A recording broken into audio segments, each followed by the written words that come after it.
समझने की बात यहाँ ये भी है कि हेल्थ इंश्योरेंस सबके लिए नहीं होता। पैरों तले जमीन तब खिसक जाती है जब उसे कुछ दिन बाद पता चलता है कि उसका क्लेम रिजेक्ट हो गया है। अस्सलामु अलैकुम फ्रेंड्स, मैं वाजिद मिर्जा। आप डॉक्टर के पास जाते हैं इलाज के लिए। कुछ टाइम इलाज होने के बाद आप डॉक्टर से या डॉक्टर आपको बाहर किसी दूसरी स्टेट में इलाज कराना रिकमेंड करता है और साथ ही अक्सर वो डॉक्टर आपको हेल्थ इंश्योरेंस के बेनिफिट समझाता है। इसके बाद अक्सर बहुत लोग मुझे कॉल करते हैं हेल्थ इंश्योरेंस के लिए। वो 15-20 हज़ार या उससे ज़्यादा भी प्रीमियम भरने के लिए तैयार हो जाते हैं। उनके दिमाग में बस एक चीज़ होती है कि हेल्थ इंश्योरेंस करना है। 10 में से 8 लोगों को मैं मना कर देता हूं। इनमें से कुछ लोग समझ जाते हैं, वही कुछ लोग बुरा मान जाते हैं। वो ये सोच के चलते हैं कि शायद मैंने उनके बुरे वक्त में उनकी मदद नहीं की। इनमें से कुछ लोग अक्सर कहीं और से इंश्योरेंस खरीद लेते हैं और उन्हें यह कहा जाता है कि 30 दिन तक आप क्लेम नहीं कर सकते और 30 दिन के बाद आप क्लेम कर सकते हैं। अब इन्होंने ये इंश्योरेंस जिससे भी खरीदा उसका अच्छा खासा फायदा हुआ, जिस कंपनी में ये इंश्योरेंस हुआ उसका भी अच्छा खासा फायदा हुआ, और इस शख्स के साथ क्या होगा वो मैं आपको समझाऊंगा। ऐसे केसेस में अक्सर क्या होता है कि वो शख्स बाहर जा ही नहीं पाता या क्लेम करने की जरूरत ही नहीं पड़ती।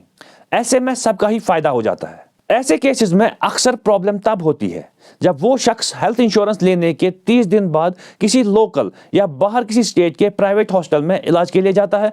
उसकी पूरी फैमिली मेंटली प्रिपेयर्ड होती है कि उनके पास 10-20 लाख का हेल्थ इंश्योरेंस है। आप लोग खुद एक सिचुएशन ऐसे इमेजिन कीजिए कि एक शख्स हॉस्पिटल में इलाज करने के लिए जाता है, जेब में उतने पैसे नहीं है लेकिन एक सुकून है कि मेरे पास हेल्थ इंश्योरेंस है। वो क्लेम रजिस्टर करता है और आराम से बैठ जाता है। पैरों तले जमीन तब खिसक जाती है जब उसे कुछ दिन बाद पता चलता है कि उसका क्लेम रिजेक्ट हो गया है।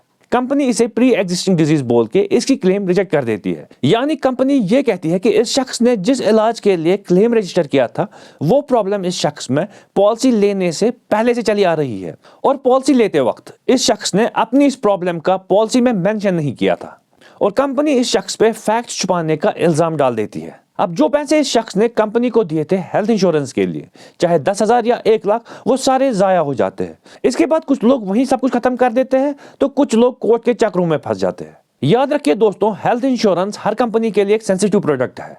अगर आपको लगता है कि आज 10-15 हज़ार भरने से अगले महीने में 1-2 लाख की क्लेम ले लूंगा तो ये आपकी अपनी गलतफहमी है। हेल्थ इंश्योरेंस एक्सपेक्टेड प्रॉब्लम्स के लिए नहीं बल्कि अनएक्सपेक्टेड प्रॉब्लम्स के लिए होता है। शॉर्ट में कहूं तो हेल्थ इंश्योरेंस तब लेना चाहिए जब आप हेल्दी हो, और अगर आप हेल्थ इंश्योरेंस तब लेते हैं जब आपके अंदर कोई प्रॉब्लम ऑलरेडी शुरू हो चुकी है तो बहुत जरूरी है कि पॉलिसी लेते वक्त आप उन प्रॉब्लम्स को मेंशन करें। समझने की बात यहाँ ये भी है कि हेल्थ इंश्योरेंस सबके लिए नहीं होता।